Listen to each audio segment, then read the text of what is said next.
Thanks for staying with us. We're going to start with the nation. Rivers crisis. Why we are with Tinubu by PDP governors. Uzodimma faults NLC claim on Ajero. Don't link us to economic sabotage, says Dangote Group. Minister blames unstable power supply on surge in gas price. No FCT land allocation without infrastructure, says Wike. Presidential yacht, a naval security boat. Alaafin to court strikes out suit against Makinde. Insurgents kill 24 mourners in Yobe. Okay, which story are we starting with? Should we start with the Ajero story? So let's see, the Imo State Governor, Hope Uzodimma, yesterday shed a bit of light on the crisis happening in Imo State, especially concerning the Nigerian Labour Congress. He blamed it all on the NLC President Joe Ajero, who he accused of mixing partisanship with labor affairs. According to him, he's not able to distinguish between himself as a chairman of Nigerian Labour Congress, which is a national group, to being an Imo indigene, being partisan Imo indigene. He also said that Uzodimma was actually in the company of the party's standard bearer, that's Timipio Sylvia in Bayelsa, and Usman Ododo for Kogi. The duo also, he was calling on Ajero to say that Ajero, who was in Owerri on Wednesday to mobilize workers for a shutdown of Imo, was attacked at the Sam Mbakwe airport before security operatives. According to the report, however, he was asked to, he was offered security by the police, but Ajero rejected the police, saying that he believes that the police is also amongst those that are attacking him. But the governor said, as the chief security officer of the state, he has tried to intervene to stop the dissolution of the state chapter of the NLC, whose tenure he had expired, and he tried to intervene in the whole crisis. But he believes that Ajero is just being partisan, and he's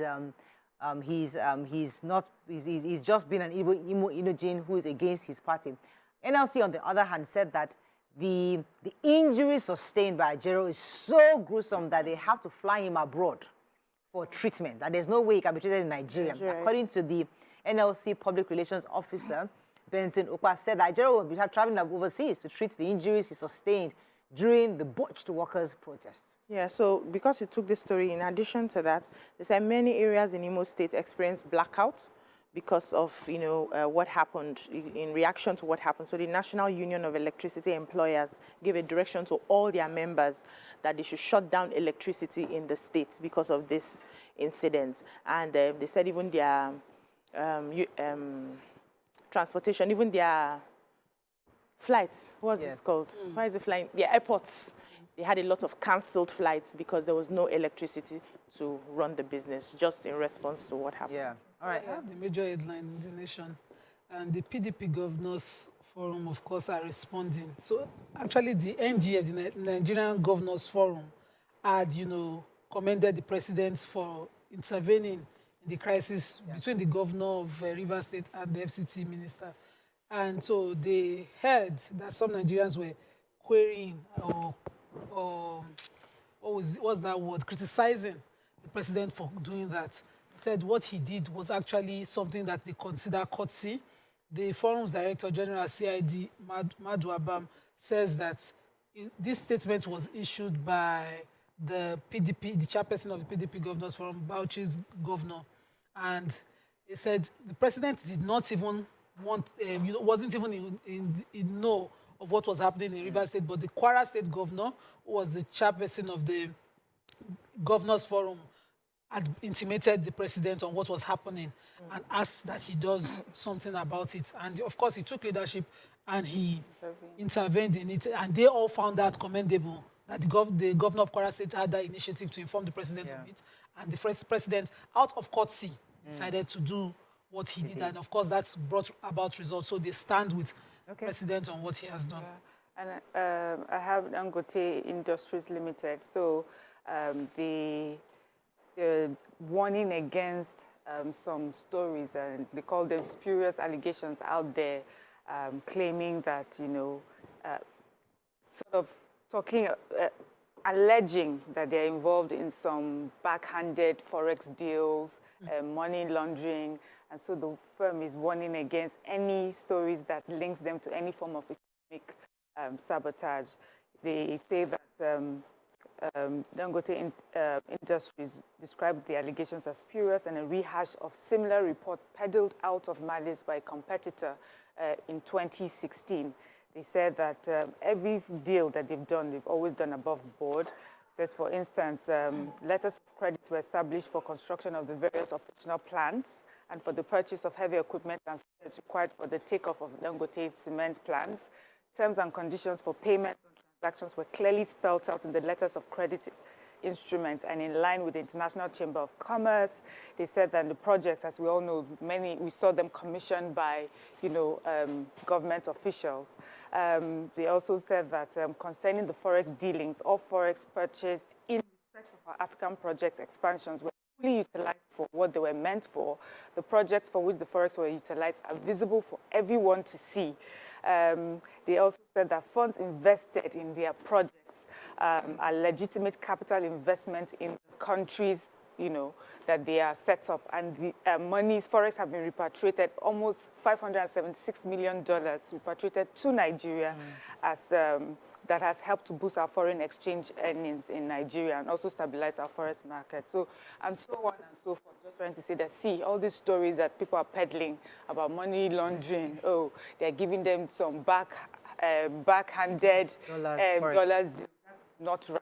Everything is on paper, and anyone who's interested can find out. All right, let's move on quickly. I have a story in The Nation. In Nation, oh, okay. Just added to the one you took. Go ahead. So Poultry Association of Nigeria, PAN, are calling on the Central Bank of Nigeria to reverse forex removal on importation of poultry products. And a statement by President Sunday Izebiora, their president, and Director General Onalo Akpa, they said the policy has created fears in farmers and investors and is also compounding the sector's challenges. So the association are urging the federal government to maintain import restriction on frozen poultry products and eggs, so that it will not spell a disaster for the economy. We're supposed to actually be producing this for ourselves and not importing it. And so they are calling for the engagement. They want the federal government to engage with PAN, to make available raw materials like maize and soya that would help to revive the industry. And they also said they want the federal government to fund the program for the sector so that the sector can survive in the midst of everything that's happening, and also take away multiple taxation. They are really taxed a lot on their production enterprise, and so that they are able to, make do and do the business well. They mentioned that they give jobs to over 20 million Nigerians, and so they must be supported. And I was wondering, I didn't know we used to import frozen poultry products. No, chicken. All the chicken and fish that we... It was stopped, but remember right now it's been lifted.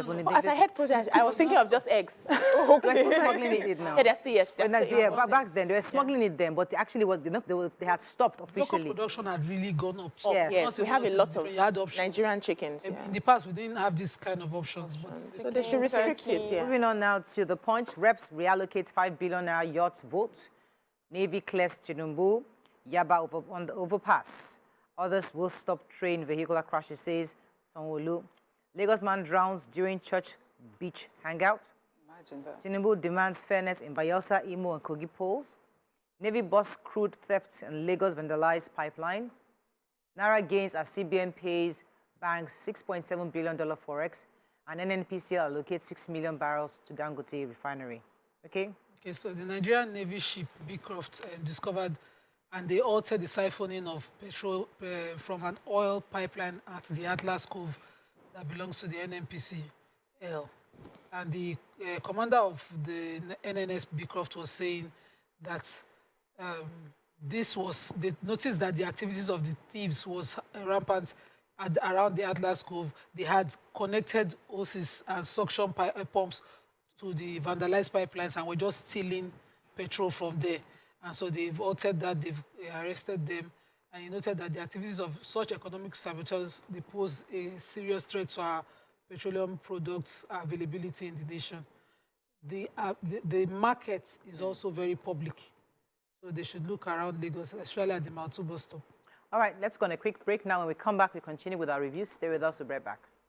Thanks for staying with us. So let me take the major headline in points about the presidential yacht that has been trending on social media. So according to the report, out of the 2.1 billion naira, the 2.1 trillion naira supplementary budget, 200 billion was actually requested by the Ministry of Defense, of which the president only approved 62 billion. From that 62 billion, 5 billion was allocated to a presidential yacht.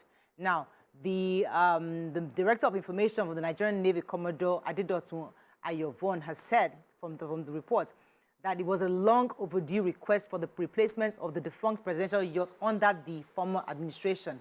However, when many saw the line items, they thought it was the president that wanted to buy a yacht for himself. How the special advisor to the president on information and strategy, Mr. Bayo Ononuga, clarified this, explained that it was not for Tinubu's personal use. He said that the naval boat was described in the budget as presidential yacht because of its high-level security features. What was named presidential yacht on the budget with specialized security gadgets suitable for high-profile operational inspection and not for the use of for the president. So the House of Reps have taken that 5 billion naira and added it to the student loan.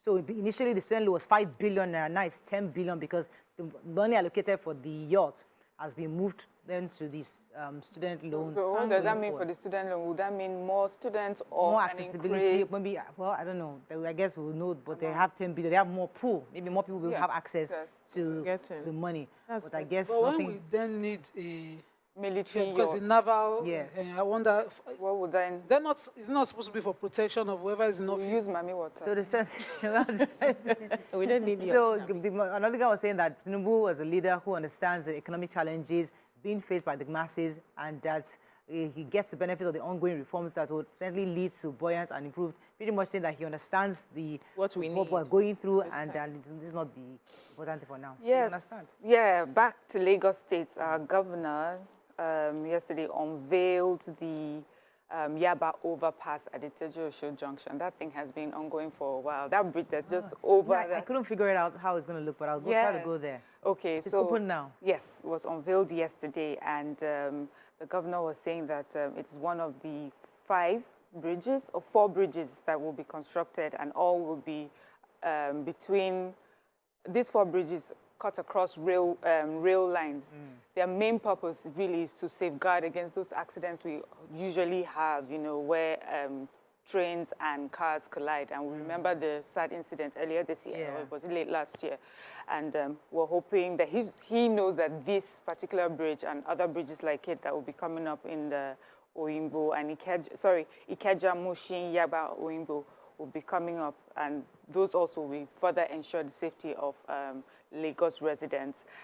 So this is also supposed to serve the Red Line station as well. And train station.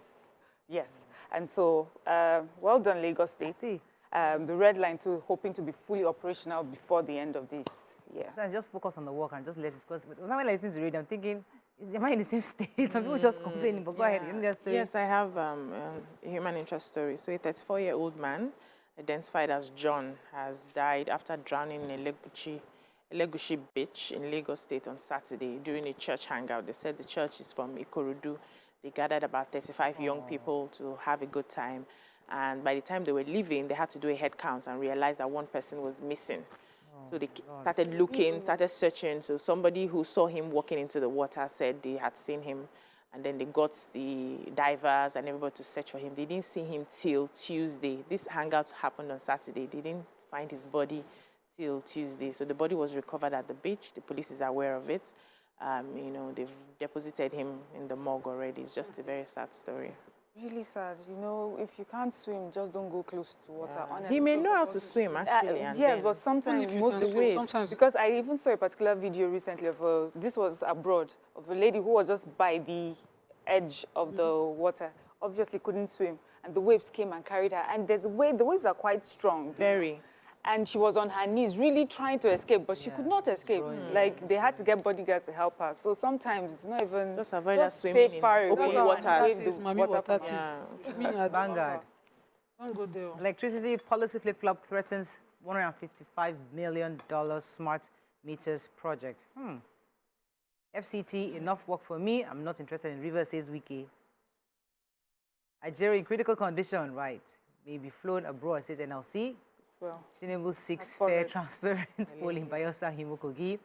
Rail system Blue Line project awarded already in 2026, says Sanwo-Olu. And court orders unconditional release of Emefiele. Did our former vice president not get treated in Lagos? Remember he had something in Yes, this hospital We don't here? know the nature of this injury. This injury, okay. But Because I would you look think like that a if you're headbutt. fighting for Nigerians, Yeah. you should do Nigeria, use Nigeria, do everything. They're flying abroad for critical. I don't- Forex. Please, let us move on. Let's not, it's not our hot topic So, today. yeah, Emefiele, an Abuja High Court has ordered that EFCC should unconditionally release the former CBN governor that has been in their custody. And, you know, we all remember, it's just really a Yeah. breakdown of how it happened and that he's been in custody since then. And the court is saying that they should quickly release him. And yesterday, you know, I took a story of EFCC saying going forward, operationally, they're going to put the rights, human rights first, and also make sure that they work with respect to the rule of law. So we'll see how that translates to dealing with Emefiele's in custody. Yeah, so the presidential candidate of the Labour Party, LP, Mr. Peter Obi, said the decomposing headless bodies found in Abia State are a reflection of the scale or the state of insecurity in the country. And the governor of Abia State had said this while he was speaking with the media on Sunday. He said they found 20 headless bodies and countless human skeletons, you know, found around the Lokbanta cattle market in the state. And so reacting to this, Peter Obi said that the development is barbaric and cruel. And, you know, he heard this story of about 80 bodies reportedly recovered around the cattle market and, you know, 20 headless decomposing bodies. And so it's just reflecting how insecure our environment is.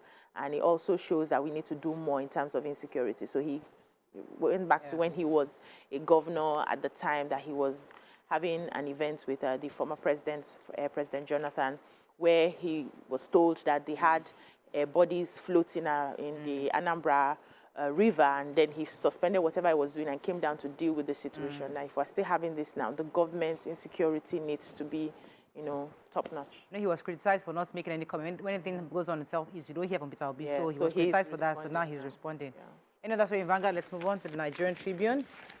Tinubu demands free, fair Guba polls in Imo, Kogi, and Bayelsa. Reps transfer 5 billion naira for yachts to students' loan as National Assembly approves 2.18 trillion naira budget. Court orders unconditional release of Emefiele from EFCC detention. CBN may begin disbursement of foreign airlines trapped funds. High volume withdrawals causing scarcity of naira notes in some locations, says CBN. Reps move to recover over $30 billion revenue from merger of multinational oil firms, and Dangote speaks on allegation of economic sabotage. Which story are we starting in Nigerian Tribune? Okay, President has called for the conduct he has asked for free and fair, transparent elections that will be held November 11th in Kogi, Bayelsa, and Imo states. As we are aware, on 11th of November, there will be gubernatorial elections in those states. And he said he received the candidates that will be running under the umbrella of the APC at the villa, and he's also asking that please, or he's pleading for free and fair elections. I believe we will all do well. Basically, that's just what he's saying. We hope that, you know, there won't be any sort of violence, and at the end of the day, you know, those who have voted don't feel like their votes counted. So the Central Bank of Nigeria has assured the general public of the availability of sufficient stock of currency notes for economic activities in the country. The assurance came amidst all the reports of alleged scarcity of cash at banks and ATMs, points of sale, and others. The bank revealed that the seeming cash scarcity in some locations is due largely to high volume withdrawals from the CBN branches by deposit money banks and panic withdrawals by customers. The CBN reassured that its branches across the country are also working to ensure the seamless circulation of cash in the respective states of operation and advise members of the public to guard against the panic withdrawals. There is a sufficient stock of facility for economic activities. They didn't explain if it was Forex or just regular cash, but... So let me take another CBN story. So, okay, go ahead. according to this story, a source has said that they've been reached out to by the CBN for disbursement of the $800 million airline funds trapped in the country. They said that since the CBN reached out to them, they are hopeful that this will be done as soon as possible. They are also, they use the word may soon start the disbursement, but they are not clear how it will be done. But they gathered information that revealed that payment schedule and modes to be engaged will be clearer coming this week. I'm hoping that they clear these funds because this issue really affected airlines and increased the cost of travels. Yes. Final paper for today, New Telegraph. Reps reject $5 billion presidential yacht, move budget to student loan. Insecurity, Niger government to relocate affected students' schools to Minna. Tinubu hands APC flag to Bayelsa, Kogi, Imo, Gubal candidates. Hamatan Hayes, NCAA, raises concern, warns pilots and others. Aborted rally, Imo thrown into blackout after attack on NLC president. Okay, which story? In the New Telegraph. Let's see, the Nigerian Civil Aviation Authority, NCAA, has advised pilots and airline operators to exercise caution over the hazardous weather during the dry season. This warning was contained in the release yesterday by NIMET on weather, alerting the public on the possibility of deterioration in visibility as a result of the observed dust haze propagated into the country from the south, from the source region, they said. Source region. We're getting to Hamatan anyway. Getting into the core. Niger State, the Commissioner for Lands and Survey, Maurice Magaji, on Thursday said that the government has taken the decision to relocate students affected by insecurity in some areas to Minna so that they can continue their education. They don't believe that students should suffer for this. They are also using the opportunity to warn those who have, trespassed into the lands where schools are provided and are already erecting buildings there, that they will reclaim those lands, that they will not allow such activity. Okay, I think that's all we can take on Front Page Review today. When we come back, move on to our hot topic of today. Stay with us, we'll be right back. Thanks for staying with us. So there's a video that went viral on social media about a few weeks ago. A mother saw a woman and her kids on the road and decided to help them. She said she rented a house for them, got a bed, gas cooker, gave them provisions, and even paid for power. However, barely 3 weeks later, she spotted the same woman and her children sleeping on the floor in the same spot where she had picked them from. She was shattered and wondering why people do these things. And she was seen in the video shouting and screaming. Now, this was quite relatable because we've taken stories in the past several times where people have said they've tried to help beggars, seen them on the bridges, paid them for their medical bills, tried to get them an accommodation. Some people even set up a store for them to sell, but they always come back and find them back in that same spot. What are your thoughts on this? What do you think can be done?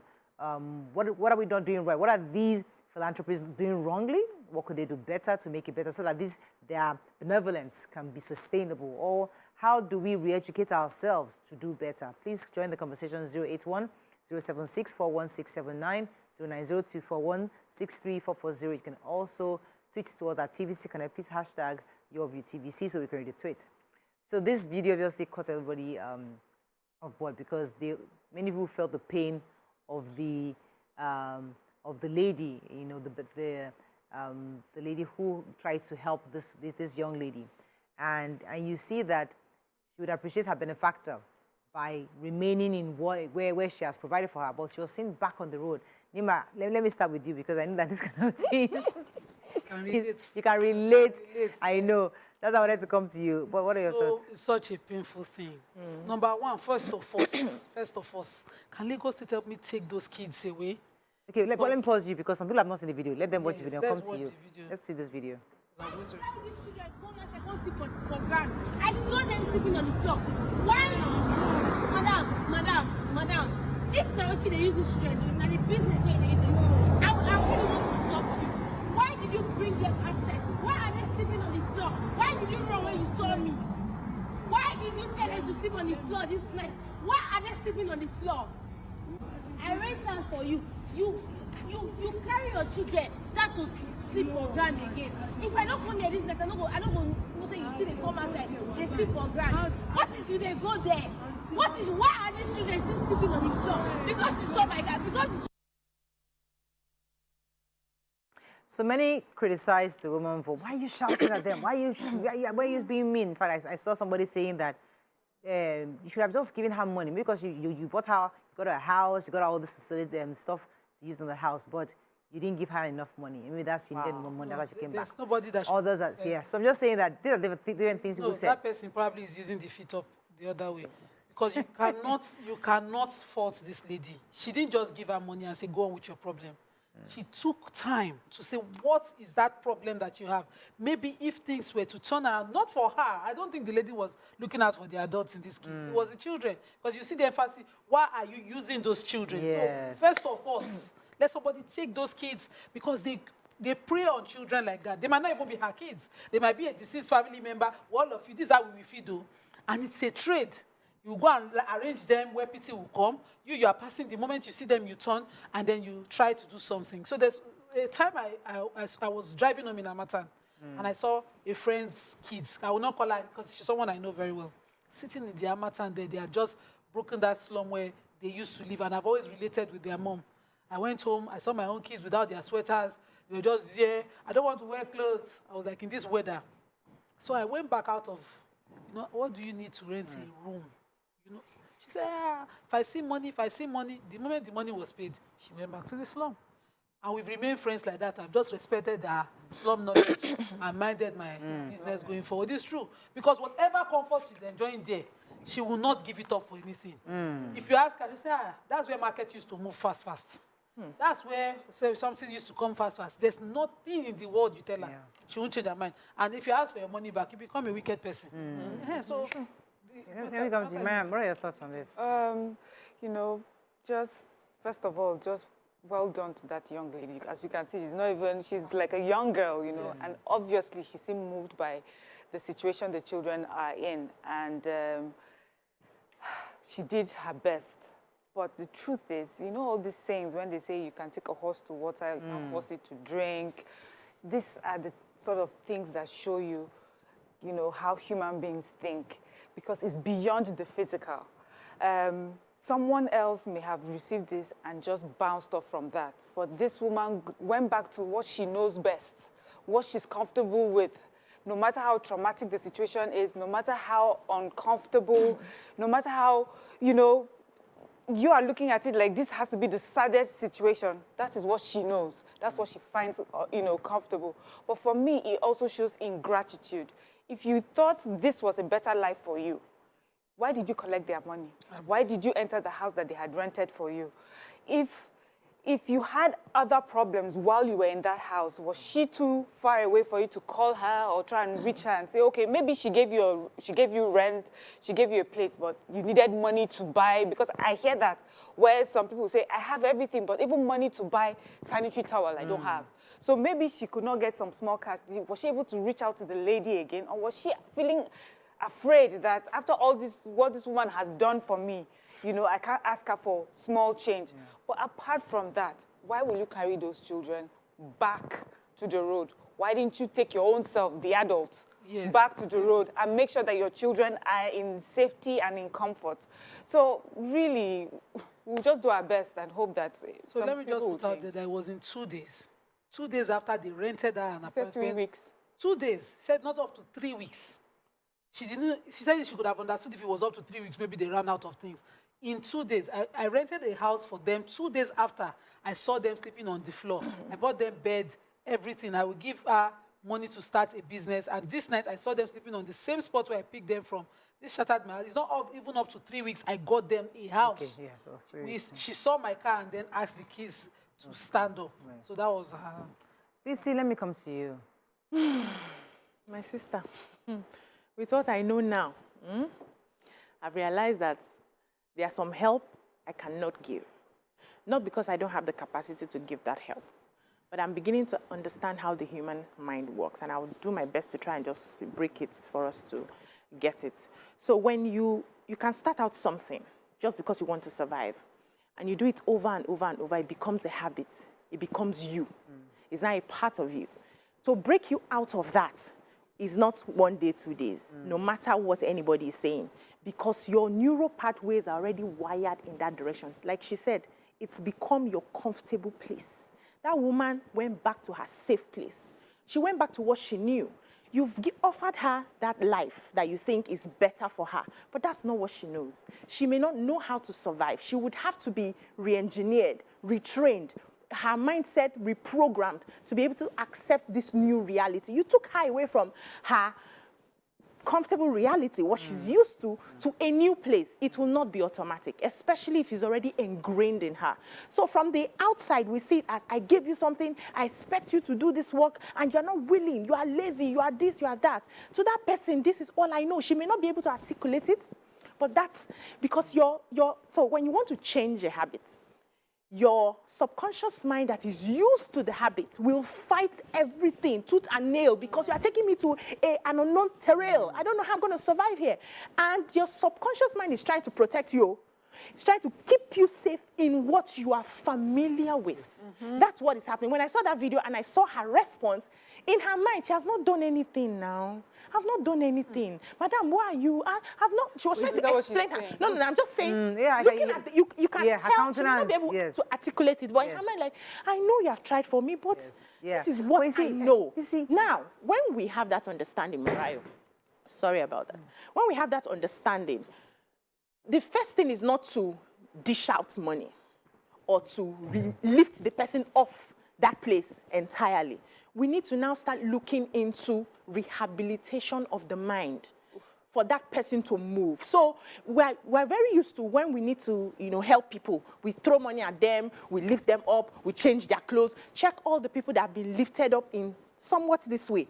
How they turn out at the end of some of them cannot manage that new status. They cannot manage that new reality. So we ourselves, when we're helping from an informed place, we need to change the direction of that help. Give that person time to rehabilitate.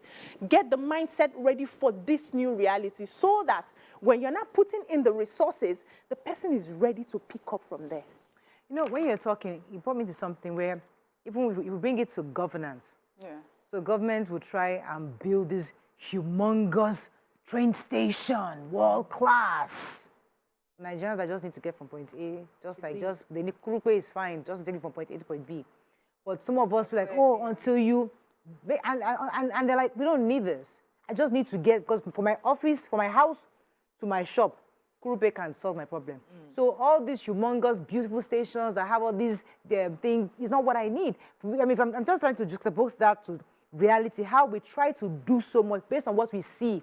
How it's done abroad. We want to do this, help this person to give them a house, give them this, but all the person just needs is something small to go from point A to raise his kids' feet. So maybe she was trying to be helpful, but she didn't give the right kind of help for that person at that time.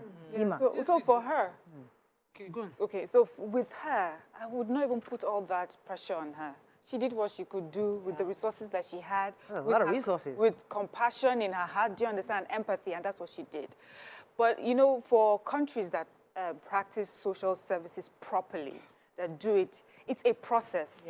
They have done it many times where they take people out of the streets or on the road and put them in shelters, and those people will find their way back. Those ones, when the government is involved like that, when social services is involved like that, they understand all the different levels of help that person would need. Apart from the material help, definitely there will need to be psychological evaluation and also help and reinforcements like that.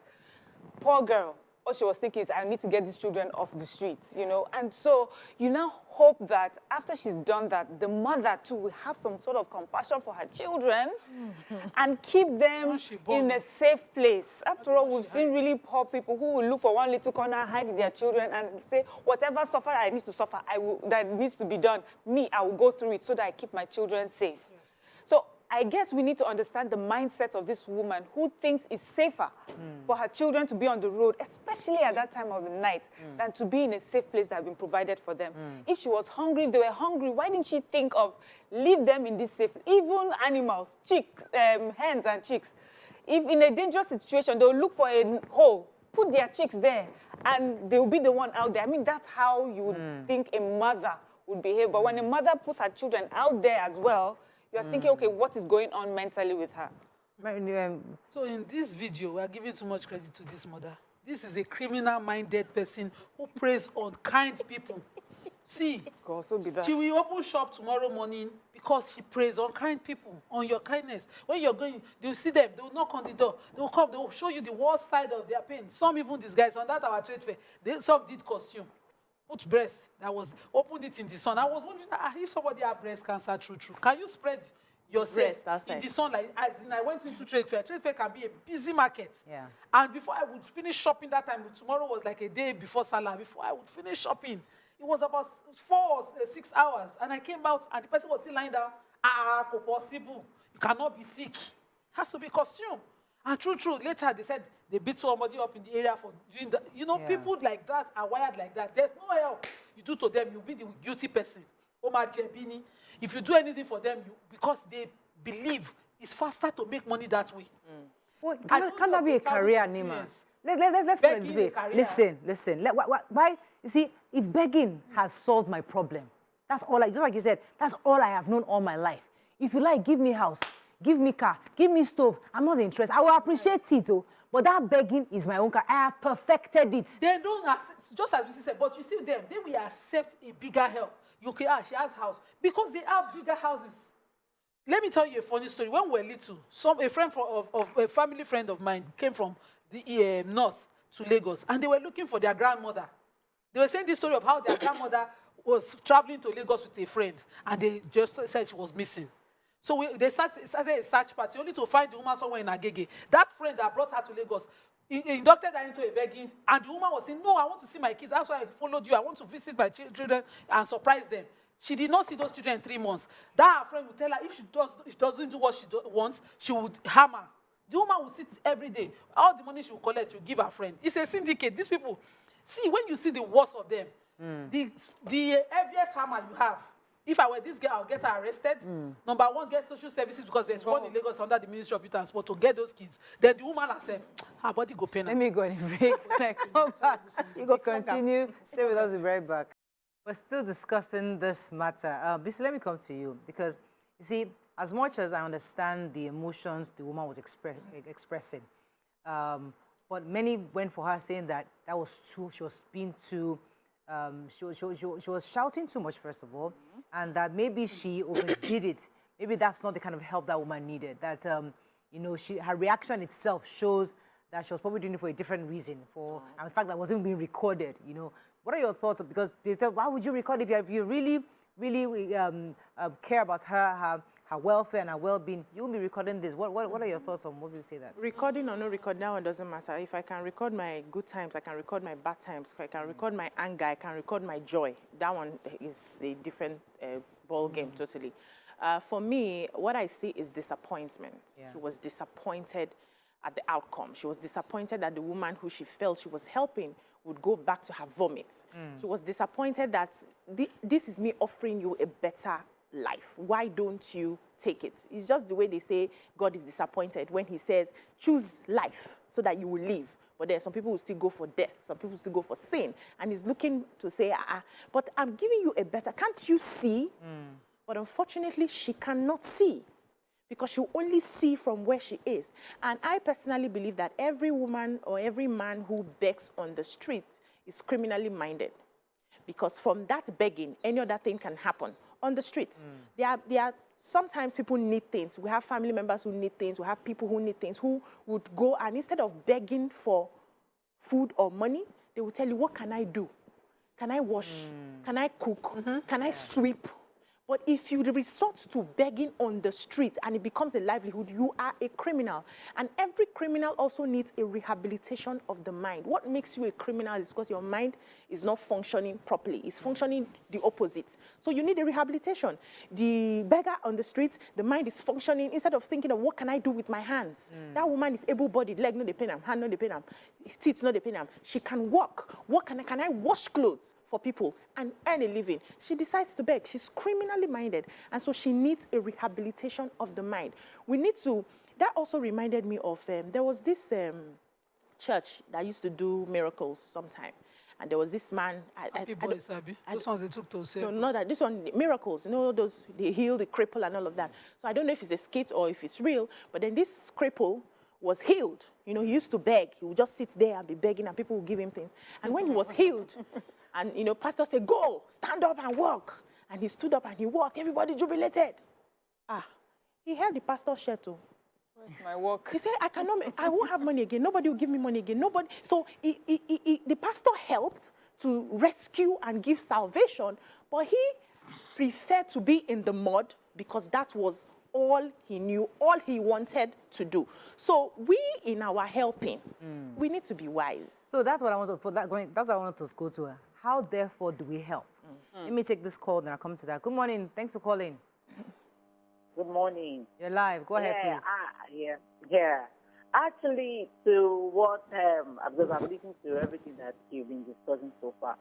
So I really want to contribute to what you guys are discussing. So actually, there was this time like that. I was just coming from work at Ojota. So I saw this woman with a lady. She backed a lady. I was like, why? I was not standing, looking at her. I said, why are you backing this girl? Tell her her leg is paining her. This thing is doing her. I said, okay. So why did you take her to the hospital or look for a nurse, a good nurse that can look after the child? Said, yeah, actually she's on medication. She's really speaking good. And I said, so why are you outside begging? There's a lot of job you can do out there that you can use to assist your child. He said, actually, ever since my husband has left us, he never looked back and all that. I said, yes. Still, we still have single mothers out there, and they are still doing good. This lady that I'm talking about is looking good. But all she just needs to do is just to walk. So what that lady did, if I am the person, if I'm in her shoe, what I will do, I will take those children from her and give them to the government. Whatever she likes to do with herself. Because this thing now is not a rampant thing. It's short, even in Ikorodu, it is a common thing. You will see children moving up and down, small kids. There was one day, me and my husband, we went to go and buy something, and eventually I saw that child said, please give me money, I want to eat. I was like, where is your mother? Where is your dad? Right. And they were like, my daddy, before I said, don't worry, come, I'll take you to my house. Before I know it, I've seen the child has run away. So please, we need your help. We need everyone's help. Thank you very much, Kennedy. Let me come to you, Mariam, because you're talking about systems. You know, many parts of the world, there's a system around how to help people, social services, welfare, and all that. We don't have that much. I mean, we have some, but it's not very prevalent and very mainstream here. So it's just individuals that still go out and see how they can help. So if somebody wants to help, how best would you advise them to go about this? Because when things like this happen, it's quite discouraging to many people who would like to help. And you're right about our system. We don't have an entrenched system. We still depend on family and friends, you know, to be able to handle things like that. And family, the reason why we even have some people out there, and you'll be asking, don't they have family members? Is that maybe family members have realized this person is a professional beggar. There's nothing I can do to help. I've helped this lady. You hear it, in fact, you hear it from family members over and over. Say, I've helped this woman over and over. She just hasn't seemed to, you know, get her act together. Or I've helped this, my brother. He just doesn't want any help. He just wants people to give him, you know, he wants to go out there and be begging. And, you know, this problem is not just a Nigerian problem. I hear that Pakistanis have a huge begging problem to the point that Indians, they will enter plane, go all the way to Saudi Arabia during pilgrimage, to go and be begging there. They make their money, enter plane and go back to their country. Like, can you imagine? So it's, because, you know, just as Nima says, so maybe we now have in Nigeria a syndicate. People are now realizing there seems to be some economic value to this, and we're going to, you know, I'm going to do this so well and teach my children. Now, this is where the system should come in. Yesterday, I saw a video of a boy who said he was abandoned by his mom, and he tried to get into shelters. So abroad, for them, it's so packed full. I couldn't get it, but the police, he was taken to a police station. Immediately, they put him in foster care. And that's how he, you know, he's now a successful person. So my own would be, let's not let the children go away. You know, let them not be caught up in the greed of these adults. The systems need to work to put these children in safe places. The reason why that lady may have also done a video, because we have seen these people, when they are confronted like that, they turn on the benefactor. She wanted to use my children for ritual. I said I did not want to. You know, so I can imagine a video like that where she says, okay, I'll go to the police station. Even say that this lady is endangering the lives of her children, she can take this video to the police station and say, and social services, you need to come and pick up these children because this woman does not have the best intention for her children. So the best way really is to have a proper system. So we need to keep talking to government. We need them to facilitate this quickly. Let's have places where children, innocent children, can go and start getting some semblance of comfort and sanity.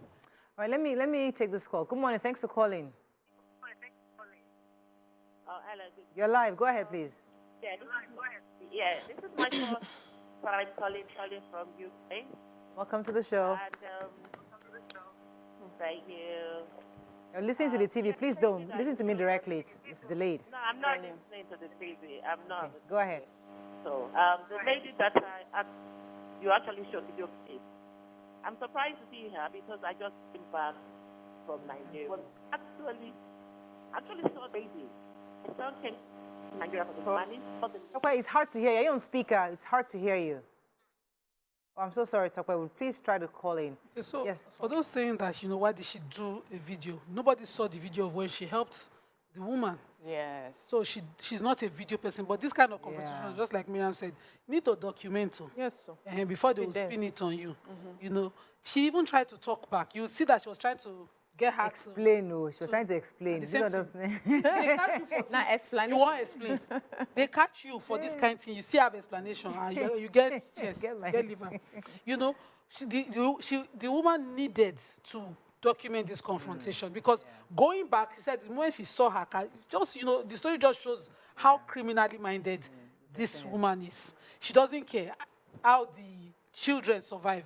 Some will borrow babies. There was one they saw on their long bridge in Ikeja one time who tells their neighbors who are well-working people who can care for their babies that she has a crèche. They drop the babies off in the morning. She arrange their babies on the bridge, on their long bridge, makes money begging with those babies. So they'll put them triplet, actually, help the triplets, tap into the triplets' destiny. People will be dropping money there. Yeah, may God help. Then she will carry the money and go. In the evening, she will go and hand over babies to their parents. Yes, in this Lagos, what have we not seen? In this Lagos. There's nothing, Nima has seen a lot. Let me come to you because I have to wrap up on this. Yeah, but so we also enable this sort of behavior. Yeah, we are the ones that give them the money. Abi? If you sit in the sun for 2 days, nobody says hello, hi, nobody drops shishi for you. After a week, you will not do that business. You find something else. So, you know, there was a time Tokwe mentioned that she doesn't give money to people on the street. I didn't understand where she was coming from. So we had a conversation and she explained that there are places where people can actually go and ask for things and they are helped. There are churches that are open. You don't have to be a member. I have seen this one. You go there, you present your case. Sometimes they can choose to help. Other times they choose to give you a job that you'll be doing in that place to earn a living. People need to learn that they need to start earning a living. All those sitting down and getting handouts should stop. Even as young people, when they meet me, they want this, they want that. Which work will you do for me so that I pay you? You know it's your money you're collecting and you eat it with your full chest. So let's stop giving people money on the streets. You know, there was a time, even those boys that clean, I give those ones money that clean the windshield because I feel like they are doing something. But I stopped recently because I noticed that, especially when you're passing in the night, it's not just that cleaning they are doing. They are turning into criminal things. Yes. Other things are happening there. So don't touch my car. I'm not giving you anything. If we stop it as a people, because we are very sympathetic to this kind of things. Hey, yeah, God will bless me as I'm giving. You're wasting that money as far as I'm concerned, especially if you are giving to criminals. So let's stop giving them so that there's no market for them to sell. Everybody should go and do something. I know, I agree with what you say, but I remember one little boy. He said, I just started this work and I don't want to steal. So that's why they've not inducted so that's why I'm doing it. But also, secondly, is that we give we give money, we give alms, because God has told us, if you give, your mansion will be very big In heaven. Press down, shake it together, running over. Yes, and then they say, when you give, you're not even meant to ask questions, or at least God sees your heart. If the person that uses the money to do anything, that's on them. Do you understand? So that's where we are coming from. I come like, from- But we can Let me take this call. I'll come to you, Nima. Good morning. Thanks for calling. I have a caller. Go ahead, please. Yeah, good morning, Morning, Madam sir. Morayo and team. My name is Stanley. I'm calling from Palava. Welcome to Okay, and my contribution is this. You see, this begging of a child to some extent is like an addition. You see, people get used to that. high from it. It grows in them over a long time. So now we, as part of the system, what we need to do is one, is to overhaul the entire system. They need proper orientation, a kind of rehabilitation. What do I mean by that? Government has a lot of work to do. If there's any way where these people can be gathered together, put in a row, get them rehabilitated first. Let them know that what they are doing, there's other ways of helping them. Make them learn some skills, teach them some trade, then empower them. It could be as little as 5,000, 10,000. That's one. Secondly, I remember I watched a video where somebody who wanted to help a beggar now used the money. Let's assume that I have 1,000 to help. I can buy a pack of handkerchiefs, a pack of bottled water, drop it for them. They will start up selling. Make profit of 200, 300, 500 over some months. When you see them, they would have made some profits and they get empowered. That most of these people that sell things on bus stop and on the road, some of them started that way. Before you know it, they have established a shop and all that. That's the way of helping them. Thank you. Thank you so much. You know, For someone that practices, because my religion encourages. Hey, I was going to say that But giving is in the Bible. I Say, like give that. to the poor. No, I also like that the religion regulates. Yes. Stuff. It says giving. Yes. You know, this is that the hands of the giver is always on top. And, you know, giving is good. But then there's also a saying that look at the needy closer to you. Not be the one where they definitely do like this in the middle of the road that you must give to. Sometimes you are there minding your business and your neighbor is sleeping hungry. Yes. But they have dignity in their person. They would never come and knock and ask. So maybe you're living in a street, instead of focusing on the people that, you know, are richer to form friends with. If you want that blessing of giving, you notice those who would never ask, but are deeply appreciative of whose kids need. So there's something I don't do again. If I see somebody, oh, you're going to, I don't give beggars that knock on my door, on my glass in traffic. And these boys, particularly on the last week Sherry Road, what they were doing then, because that Igondo axis to get out of Igondo on your way from Isheri on the last week Sherry Road, there's always terrible traffic during closing hours. These boys will look in the glass, and then when they attack you, the person breaking your glass knows exactly where your phone was, where your bag is, everything. You've seen it. Those ones selling and those ones cleaning your glass, they are spending so much time. So don't indulge them. What I do is, if I see someone I consider in need, I think, this person is not doing well. I can reach out. Are you okay? If you need help. That is Let me take this call from Bola. Thanks for calling, Bola. You're live. Oh, I'm so sorry. You're going to jump in here. I mean, I think we're going to wrap up on this, but the truth is that giving is good because both our books, Bible and Quran, encourages it. But we also have to think of giving those around us. Yes. My own worry is people taking advantage of the good that we do, and we have to find a way to do it such that we don't also, it's not counterproductive, because if you are giving grudgingly, because you're afraid that you're not getting the blessing from it. So we want to solve a problem, and we can decide not to give people on the street. To solve a problem, it doesn't mean we'll not stop giving entirely. Find people around you. There are always people around you who need things, like she said. Find them and give them. There are always people in your family that will be asking you for money since you do not give. But it's easy for you to give to somebody. Because it's cheaper to hand over a 200 naira on the road than to give someone a 20K. I understand. Yeah, but save that 200 naira. So you still have that good feeling of giving alms. Sweetheart, gather your 200 naira and help people that are exactly closer to you, so that we can eliminate all these criminals on the road. Have you ever asked a beggar to give you change before? Oh, you would be amazed. They will bring out the pouch. No, you have to ask them the denomination you want. I'm telling you. They will bring it out for you. You will see bundles. I've seen that. You're finished your salary. You don't even have it. She come in your account. You will see a better. All right, let me wrap up. I think that's all we can take on this. I think generally, I think we just hope that we are able to do it better, and people don't take advantage of it. That's going to break. When we come back, once our next topic, stay with us. We'll be right back. Thanks for staying with us. So we're told that our guest unfortunately can't make it this morning, so we have to just move on to another topic. But there was one that caught our attention, very interesting. So on this page, the person says, the person was talking to Pastor Shala. Says, men marry many wives with the way men will have to marry many wives with the way things are going. Some women are lonely and dying too. I am one of them. I'm presently dating a married man.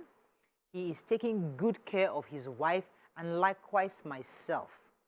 We have one child together and he's yet to regret anything. I wish the wife would understand and accept her fate. I'm not a home destroyer. I'm just a woman who needs love. Ew. And I can also juxtapose that with the recent trending screenshots of married men trying to date or trying to date younger girls. So the girls say, I'm married. I thought you were married. Mom said, yes, I'm married. And so I only have 2 children. Anyway, I want you. Yeah, so all sorts of screen grabbing going on, the posting. And it's quite interesting to see how married men are trying to engage single girls, and single girls are wondering, Uncle, I thought you were married. Yes, it's okay now, but I really like you. I want to be your man. Wow. So the conversation therefore is, listen, in this world where marriage is a part of a woman's life, where you feel that, okay, I've succeeded in everything I'm doing. I like to have this one person that I just love, and just me and him and family stay together. But people are now saying that some of us don't have that, and we want that too. And the men have the capacity to take additional. Should we allow them, especially those of us that are married, should we be willing to share? Because there are lots of women who would also like what we have. Now, it doesn't mean to take away from what we are benefiting. You as the first wife will be well taken care of. Your children are okay. Everything is all right. All they need is some time of your husband as companion, as whatever it is. Just some time. Are you willing to share? That's the conversation. You have said enough. I've said enough. Okay. You have tried to let me start with Mariam. Yes. Well, let's go back to the story. Okay. He says that she's already dating this man. They already have a child together. The woman should just accept her fate. Auntie, which fate? You've already set it rolling. Yes. There's no fate for her to accept. You have declared everything that she can be fighting against. You have done. You are seeing him. He's taking care of you. You have a child with him. What fate is she talking about here? This woman is done. It's a done deal. So what she's asking for is what she's expecting the woman to do something to assuage her guilt, her conscience. Is what she's looking for now. Don't make me feel like a bad person because I'm lonely, I'm looking for love. After all, he's taking care of me. Why do you need me to make you feel better about the decision and the choices that you have made? Why do you need me to make you or my cheating husband, feel better? You accept your fate and accept the consequences or whatever or however it turns out, and let me be is what, as the wife I would say. But going the other way, Africa, Nigerian men have been told many times. They are polygamous in nature. It's not even in nature, they are allowed. It's not even about That's what we hear. The fact that they are allowed is not a big deal. It's not, as long as, especially rich men, they can get away with it. Aha, what would you, as a woman who's well taken care of in a man's house, a polygamous man's house, you have everything you need, much more than someone probably who is in a one-man, one-wife relationship. So what are you complaining about? The children are in Harvard, they've gone to Canada, they are grown. What else are you looking for? I always say that this has a lot to do with deception in the beginning. What have you promised each other? And then you have gone around to backstab the person. And now that you have done it, you're still seeking for ways to make this person now validate it. Leave that other person alone and go ahead and do your thing. We know there's this particular couple that's making the rounds. And for me, when I listen to their story, they keep wanting to bring that first wife into the conversation because they're just looking for that first wife to just give them a go-ahead. You have done the worst. Leave the woman to face her front. That's You see, your thoughts on this? Hey, my thoughts. You are looking for companionship. A companion, Sigum. Have you finished? Have you given me all the time that I need? You want an extra person? No, he doesn't want to. We're trying to help the other woman. No. Helping her to do Well, what? I mean, He doesn't see, want. He already has a child outside with another Yeah. person. He wants. But the deception, because he did not discuss that with the wife. I'm sure in this story now, the wife is not aware of what is happening. Yes. She just wants validation that, we are many now. Even the Bible said at some point, 7 women will cling on to one man. That's what he wants to justify. So as a man, if you have the capacity and you are bold enough to have the discussion with your wife to say, we don't big now, wait till you define again. You don't collect my name. Can I bring an additional somebody to be helping you? Because sometimes I thought you tell me, brother, I'm tired. Somebody needs to help you. And the wife agrees. Yeah. It's fantastic. There is no law. There is no sin against it. It's just that openness, right? Are we willing to be that open? But what we see is people are not open. Should we be busy? In your head. Should we be open? Should we be willing? We should be open. Women should be willing to be open enough to have that conversation to allow their husbands being in another way. If they don't mind. So I've seen women. For me, it's the timing of the open. No, so see. Is it before marriage or during marriage? Okay, so we'll come to that. From the beginning, it should be while you are having those marriage discussions. How much are you earning? This and this, and are you open to, if after a few years we don't blow now, we don't do this one now, and I decide to bring, would you allow? You would be shocked to hear that some ladies don't mind. I've seen ladies who don't mind. They don't mind. But what I see is because you're not open, in that woman's head, she's in a monogamous relationship in that marriage. You are in a polygamous relationship in the same marriage. It doesn't make sense. So be open. And also be open the other way too. If I say, brother, you have, sometimes you're always busy traveling, you go for this, you go for that. I need somebody to tickle me, just small tickle, just, can I also... Will you be open to collect that? Because it's very convenient for men to want to have extras everywhere. 7 people are touching you all at the same time. You're feeling good. They're allowed. Society has allowed them. But they also don't understand that women have some needs too, that if society permits, you people will even be shocked that you don't even know how to do it properly. Okay, so are you open for that conversation as well? So openness is what I just see in this case. Tell me. I want us to stay on openness. One second. Let me tell you for a second. Let's understand openness, because in this 2023, a lot of women are asking for more openness. A lot of men are also asking for openness. And when I say openness, we've seen a situation where, we just had a wedding, Femi Kuti's wedding, and one of the big story was that he and his wife are not together. But they had a fabulous wedding. Made Kuti's wedding.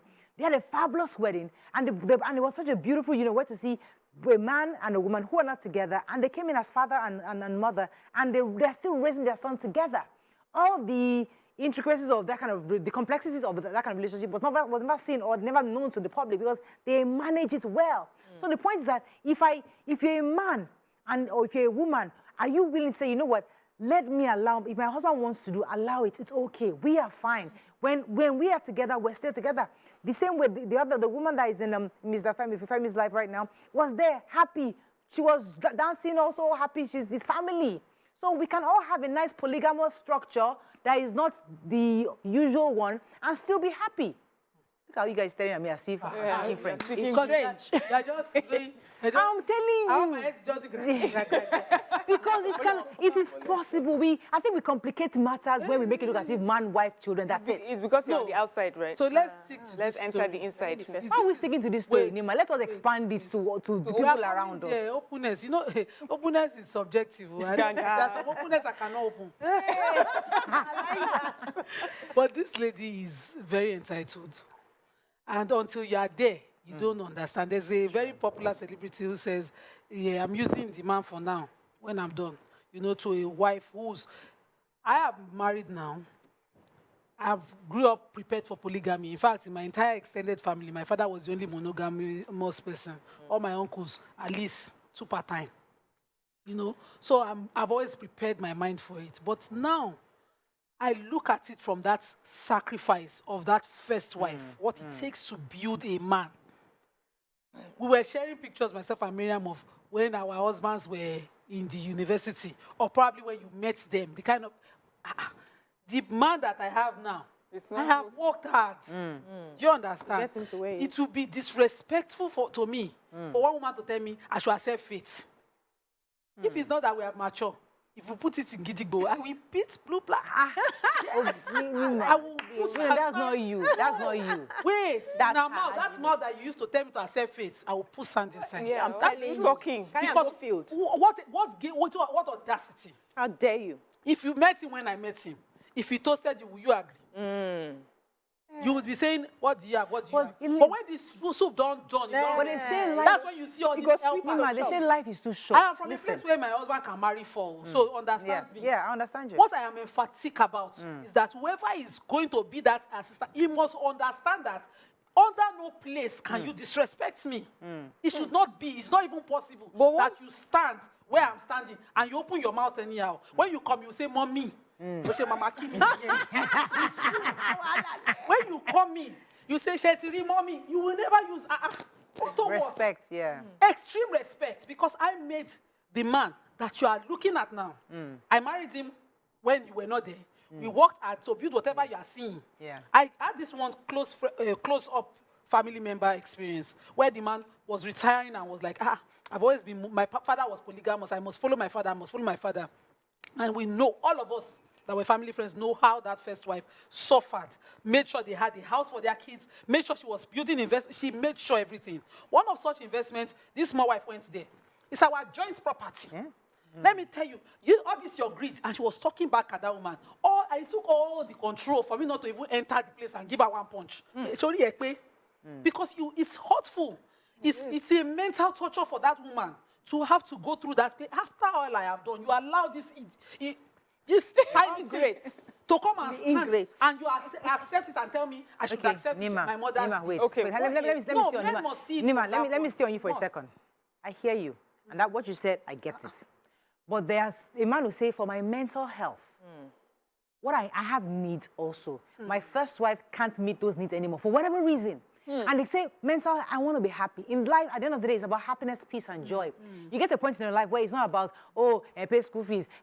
It's just for you to have bliss. And this young girl is the one that I'm going to give me that happiness. I can go to Jamaica with her without worrying about anything. You are mommy. And you're fine. And you've been responsible. You've led me to this point in my life. And I respect you for that. And you even enjoyed the mommy role. You enjoy the respect that comes with it. Fine.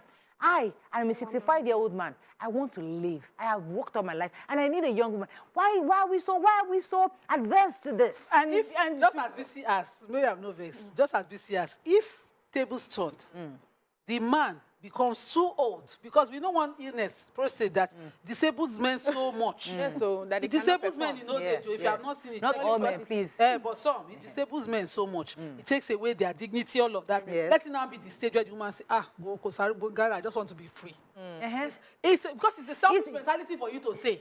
I'm not saying the woman even want to marry another man. I'm saying the woman just says that I cannot sit down and... That is why I'm saying it's an open conversation. We're opening this up, male and female. It's the same thing. It's the same question. Can I answer this question? Yeah, let Mariam answer let the woman now say, me, I cannot just be here. Exactly. Would the man not consider her selfish?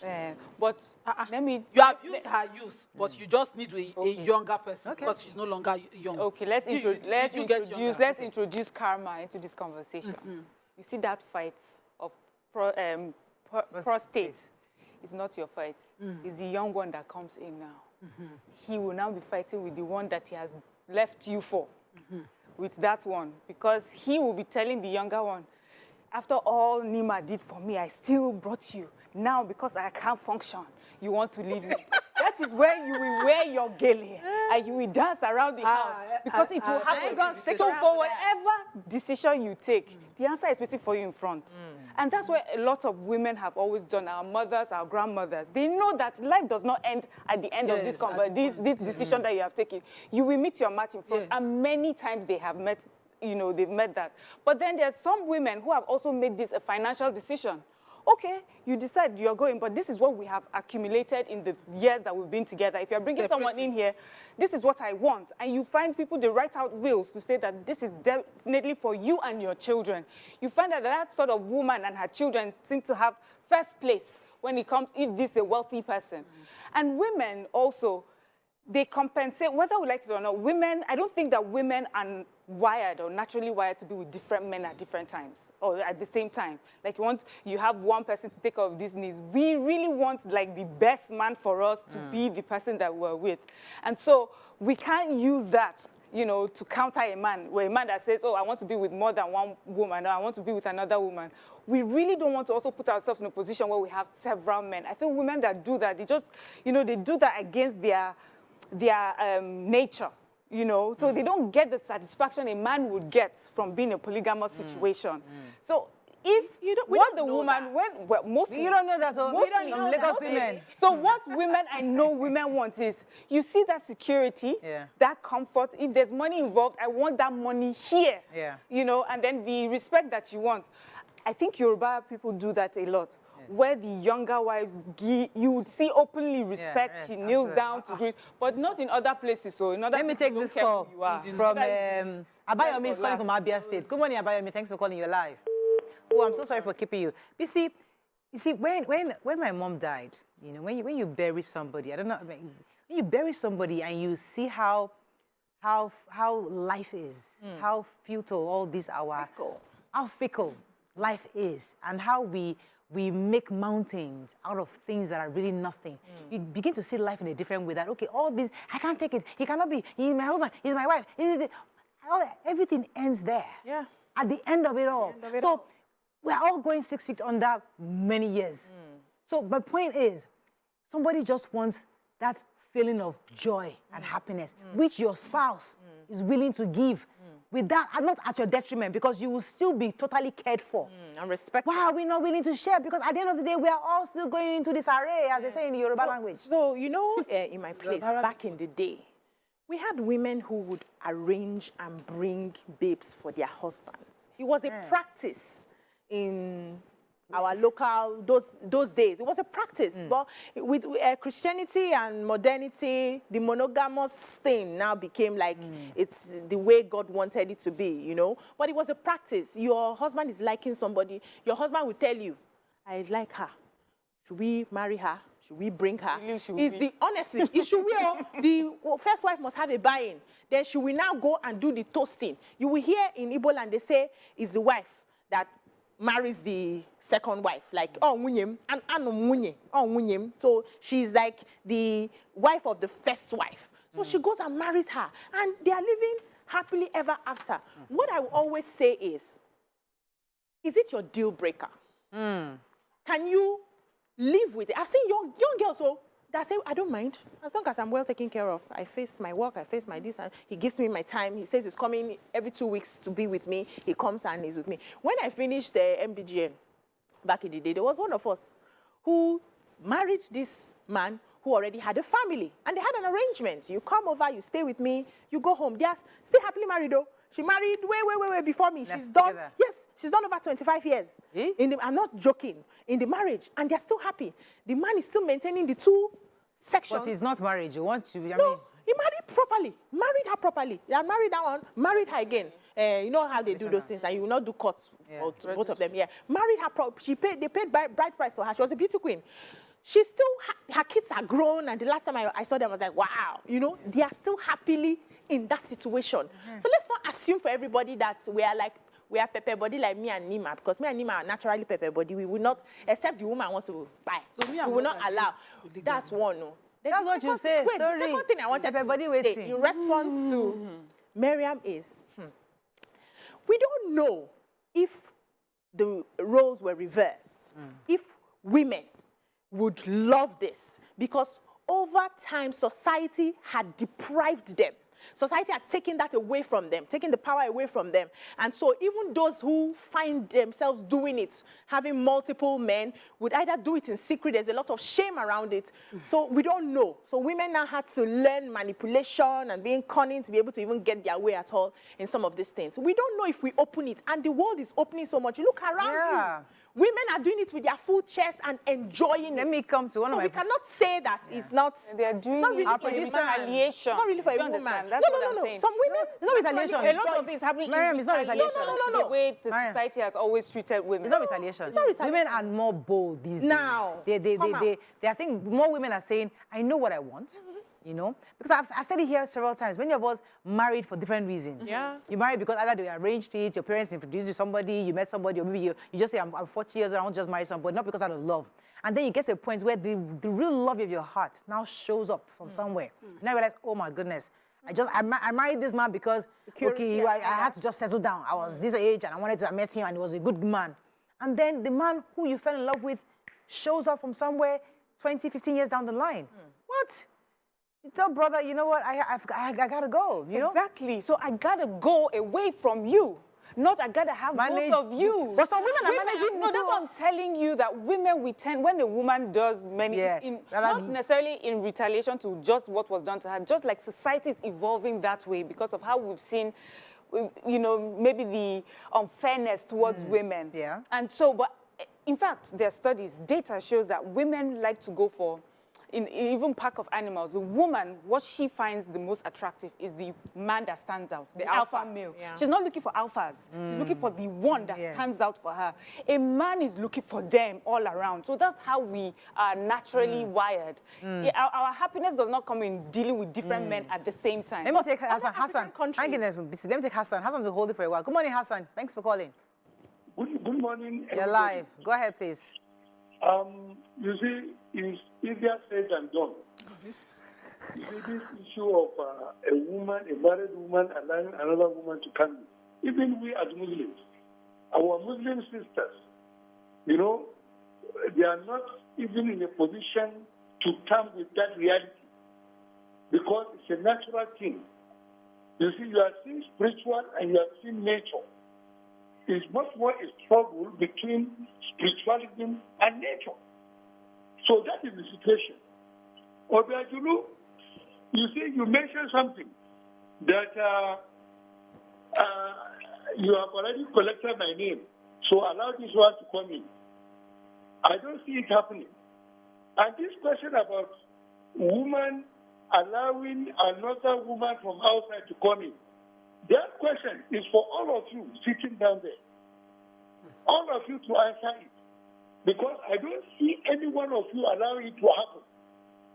And you see, when a woman is approaching menopause, the simple lady approaching menopause, a lot of things are going on in her brain. I'm telling you the reality now. A lot of women are in serious crisis because of this issue. Nobody to marry them. They are approaching menopause, and a lot of things are happening. Thank you very much, Hassan. Thank you very much, Hassan. Come to you, BC. Something small, yeah. So we have African countries. I'm going to do a research and get those African countries where the women marry multiple men. It's a culture. That's what they're used to. So if you flip it and you ask the men, they may say, or people may say that the men will not enjoy it as much as the women are enjoying it because it's what they are used to. This is what we are used to. This is what our society is used to. You can't know if you're thrown the other way. If you were born into that culture in one of these African countries, for instance, where you had to marry, a woman marries like up to 3, 4 men, and they're living in the same household. Married or not dating and hiding, you know, marriage. She can pick, she will choose, she will marry, and then they leave. You won't be saying this sort of thing. So sometimes it comes from where we are coming from and where what we are used to, what we see as normal. Yeah. And if there's any form of distortion that is coming, it seems like, are you sure? Will it work? There are a lot of questions because you don't know. Till you get in and it becomes normalized, you can now tell. But if you look at what is happening, there's this social media fashion designer, I don't want to call her name, that says she doesn't mind marrying several men, putting them in different houses and taking care of them. Yeah, you know? You see, I was born and raised in a polygamous home, and honestly, I mean, thank God I'm married to a Christian because, I mean, it was not, for me, it's not a, I would have probably have the mentality of, I can be, it's acceptable for me because everybody around me, my uncles, everybody has multiple wives. So I would have been a fantastic first wife. Like, I mean, I would have been an amazing first wife. Would you like to be second? Second wife, I would rather not because of the drama. I'm a very good leader, and I believe that being the first wife for me would be perfect because every other one can come and they know, but I can't be somebody else's second wife because I like to be the one. You know, I'd rather lead the pack. Unfortunately, first wife leadership does not work that way. Exactly. Why are you going to be leader over? Exactly. It's not our husband. I had, when I was in university, older men asking for my hand in marriage. The reason I usually asked, what is your relationship with Madam? Yes. There was one. I had nothing on that woman. Nothing, as in, I know I could not have stood a chance by beauty, brains, success. She had it all. Yes. The man was just a greedy man. Let me tell you the truth. She had it all. You know that he was saying it there as if in passing. Well, when she passed, the way he said it, he meant it. And you know, this woman made me. She was, and the reason I didn't accept it, because I could not even stand to dare to be rude to such a person after all the sacrifices. That's how I see. Let me pause you for a second. Sorry, this is why I hold it for a while. Otumba from Martins, please go ahead, please. Otumba Martins, are you there? Good morning, ladies. I'm sorry for keeping you. Go ahead, please. Okay. I want to say something very important. The statistical population of the world, if you go by it, all these are discussions, we will not have problems. The world is about 7 billion plus. 4 billion. Women about 5 billion. Wow. Out of the 7 billion. They are reducing now. When you go to an hospital and a baby is born, you see 15 females and you see maybe 2 or 3 men. So by nature, is a bitter truth that we all have to chew and swallow. Women are placed everywhere. But for people that had the wherewithal to marry 1 or 2, and they have the resources to do it, let them do it. Why would they say they are saying, okay, it's one woman and 1 wife, good. But it's the same people that are telling us men can marry, gay, they are legalizing gay marriages, legalizing lesbian marriages, and they are saying men cannot marry multiple wives. If you have the wherewithal, go ahead. The population of the world, women are too many. They are more than 3 times of men. That is the truth. So who did the census? Mariam said, who did the census? I mean, if I was to take a census of this table, we have more sons than daughters at this table. Yeah. Yes, that's it. But when you look at...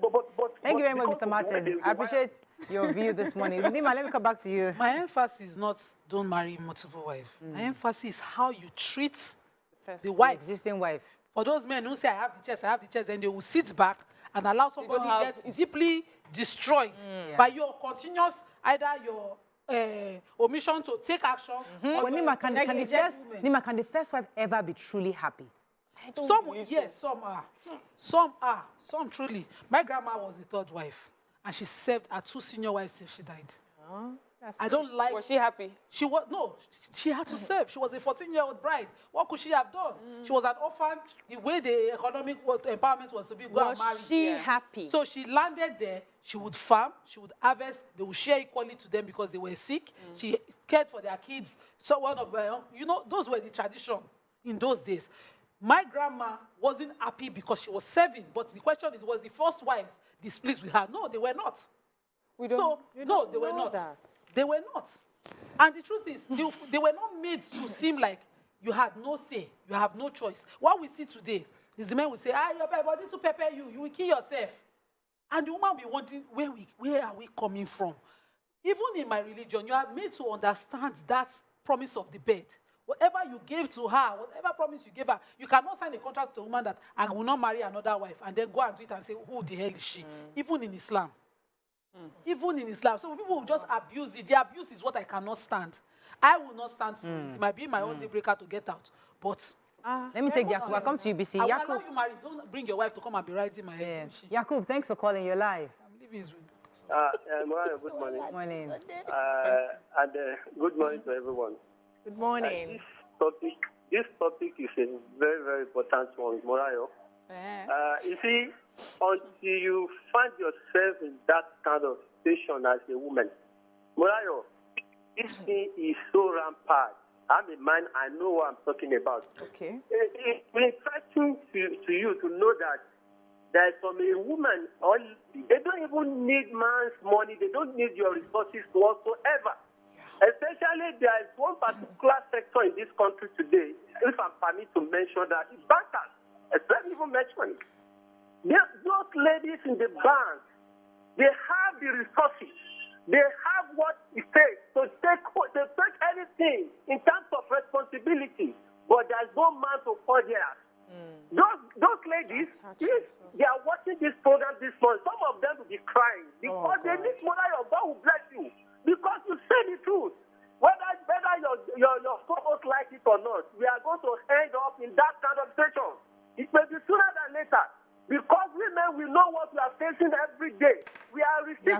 Thank you very much. We have to remind Nigerians that marriage is not a prize. Let's remind our viewers that we appreciate Yakub's view, which is we understand it. But let's remember that marriage is never a prize. It's only choices. If you choose to marry, fine. If you don't choose to, it's also okay. Too, yeah. Let's not make it look as if everybody is desperately looking to go and get. It's not everybody. Yeah. But let's go back to that theme of live and let live. If you are happy with your husband, there's nothing. Your children have gone to Harvard. Yeah. They're in their abroad every year. They do vacation. You are in your mid-40s or your early 50s. Yep. You're okay. Yeah, and a guy wants, and your husband wants somebody 25, young girl, and she's just having her own life. And there's abundance. Okay. Why are we so adverse to this decision? Uptight. I'm happy you're talking about those that children are going to Harvard. How about those that children are not going anywhere? Can we talk to them? Can we give them a voice? Poor lives matter here as well. So the poor man, let's put a scenario. A man who is still hustling, yes, and his own problem is that, listen, even though I'm still hustling, this my wife is not giving me what I want. I want somebody else to add to your ministry. I'll still be hustling to raise my children with you. But I need this lady just because I just like, there's something about her. She knows how to cook better than you. I'd rather eat food at her house than yours. You're responsible. You handle our bills. I give you my ATM cards. You do everything. I mean, you are responsible. But this one, when it comes to the other room, she understands them. She understands. She understands the monkey shadow. She understands that part. Can we live and let live? Okay, now. One me call it. One thing me call it. I don't understand live and let live. Me too. Yeah, really. See. Why you be on a shadow today? No, but not naturally. Otumba was allow that at Made's wedding. That let me tell you, men, they are useless. No matter what you do, if you want to cheat, you will cheat. If you want to marry many wives, you will marry many wives. If you like, go and kill yourself. They will marry another wife. And that's the truth. So that's not the point. The point is that while I'm alive, for the work I have done, let nobody not use one live and let live come and turn me to a being. Nima's issue, you understand Nima's issue? I think Hashamedi, your own is treat me, don't respect me, no problem. So once you respect first wife, no problem. Your own matter. What's your own? I'm not looking for respect. Me, I don't know how to share those kind of things. I'm too jealous to share, and I'm not going to lie or deny. What if it's far away in Japan? See, I'd rather I don't know. Okay, so your own is, as long as I'm not aware. Yeah, right. But it could happen far away. I think I want babe somewhere. Anything can happen far away. You don't know what's happening to me too. What I don't know will not hurt me. But don't exactly. I don't want that disrespect. I don't want to know. Just when you are with me, you are with me. 100%. Let me have a feeling of ownership. Yeah. That's what I Okay, I'll come to you, Mariam. Let me take Lambert. Lambert, thanks for calling. You're live. Thank you. I'm enjoying the conversation this morning. Thank you, sir. Thank you. I will not lie to you. It's just amazing. Yes, I just want to congratulate all of you that you are in studio here. Thank you, sir. You have nailed this matter, and it's a very tough and hot topic. So we should know. I'm calling from Abuleba. Yeah. Just recently, this week, we just have, I can recollect that we have like 3 or 4 babies, newborn babies. And the 3 out of that 4, they were girls. So for you to know the increment of newborn babies that we have, I just want to buttress the point of the other callers that said that the number of the women that we have in the world is more than men. Right. Thank you very much, Mr. Lambe. Appreciate it. Mariam, let me come to you. What will happen? Your style. Would you live and let live? Would you at least once? So I heard Nima's response, which is respect. Respect. Your own is far away. I'm not aware. Far away, as long as she does not know. Yeah. But what will you do with someone like me that my antenna is like this? I'm just natural CIA. Snooping around. I don't snoop around. I just know things. I just feel things. How would you hide it from me? I don't know. Maybe we need to just ask the man, how would he feel if he were to be with someone else and still has to share a house with me? Will he have peace? Will he be happy? Will he survive? Will the person that he's with, would you people be happy? I don't know. Honestly, I have no answer for that. And if it happens, like me, once we get there, we move. Process. Yeah. Interesting. Fantastic. Let's take a few comments on social media. Let's take. I got carried. Comments on social media. I closed it. Yes. Don't close it. So let us get out. We have about 3 more minutes left. Social media. Let's Somebody hear. is responding to me, say, BC, there's no how you won't know. By the time you know, you may end up in the hospital. Lie. Not BBC. Not me. That's not the Biajilu. Forget about it. So they're not tweets on But see, but I see life as, honestly, life is not so hard. Like, let's prioritize our mental health, our peace of mind. You see, once you are happy, and we preach this all the time, you know, inner happiness about you, you make your choices to be happy. So if I know that my husband is having somebody there and focusing on that would affect my mental health, I think it's something that we shouldn't pay attention to. We should understand. Already your very before. Yes. No. But I can choose to ignore. So I can choose. How do you ignore your nose? The person might Ignore your nose. Because the person will respect you. How do you ignore the fly on the your person nose? might be a gold digger who's coming in, who likes soft life. They don't want to do the work. Yes. They want to come in and own up what they, take up what they didn't work for. That's true. When that first wife is saying, let there be peace, and see how our kids are being treated for the work she did. Why most women are sticking up to men they married is because of their kids. To give them that life, to reward them, to make it better. They don't go through what I go through. You work and you invest, you join funds and everything. If a woman is coming, if I were a second wife, I know my place. My focus will be just whatever I bought That for area. you, let them just be Yeah. okay. I will never Cross like your line. to overpass my boundary in front of that first woman. Because if I were the one working for it, my body go pay. Let me take this comment from Mr. Femi Oladipo. Says, Morayo, truth is we should be committed to ourselves in marriage.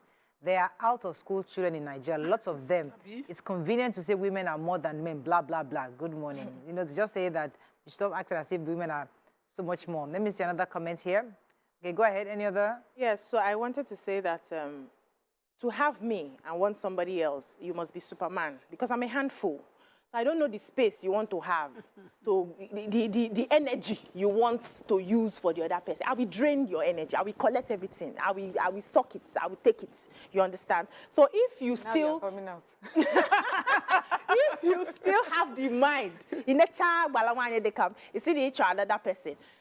And you're not even able to do it discreetly. You want to probably give me that respect with openness and having those kind of conversations. Don't want openness. Brother, we cannot do this thing. I will tell you up front, it's not going to work. Because the way I am wired, I am quite territorial, right? Whether it's first wife place or second wife place, I will take over. It's not that I want to intentionally take over. It will just naturally happen. Because that's who I am, right? I will dominate and I will take over. So instead of getting into that kind of problem, brother, let's agree. Are we monogamoing? Are we monogamoing in this relationship? Or are we deciding to choose another form of relationship that will work for us? We must have that conversation. My own husband is definitely not wired like that. Like he cannot, there's no way he can phantom that. Don't speak for others. Okay, I don't speak for others. Situations like this. But I know that you're right. But if I were married to a polygamous man, either first or second wife, I think I'm the kind of person that can manage. I can manage people. Oh, see where I manage. they have not disrespected. I have managed. This If you are like my second wife, if you are my second wife, what would you do? I will manage you. You think so? You see, I can manage you well. You think I will so? manage you well. There's nothing, because when I use humility to finish you yourself, you'll be shouting at yourself. You'll be shouting alone in your house. Like you realize you're shouting to yourself. It's not me you're talking to. I don't even shout, but I will not see that your humility. I will just take over before realizing that I'm taking over. And then I will excuse myself. Then I will excuse myself. No problem. Then I'm covering myself. I will excuse myself. If you bring in a mad woman to be second wife, a crazy person who doesn't want to see reason, no problem. I will move myself, my children to a different place, and we'll be fine. My mental health is priority. But I will still acknowledge you. No, you are stepping away. I will step aside. You leave your house and then I you will move leave into your because house. I don't want. We forbid it for you. You should move into my own house. Yes, now. No, For your mental health. For your mental health. I will leave. No, not my house. Leave another house. If all she says, that house. That's what I want. Me, I have to be in that house. That house. That As area. someone That's where I want to stay. the husband, you see that woman, I don't want to see her, but since you want to take us to Lekki, we mixing up, but I want to stay in Abuja. Just sell Lekki house. That's the house We have to first wife built. Imagine. And he will That is all we can take on this show. Nima, Ọlọ́run ní jẹ́ a rí òṣè dáadáa. Àníradọ̀wọ́. Have a lovely weekend. See you with Veronica tomorrow.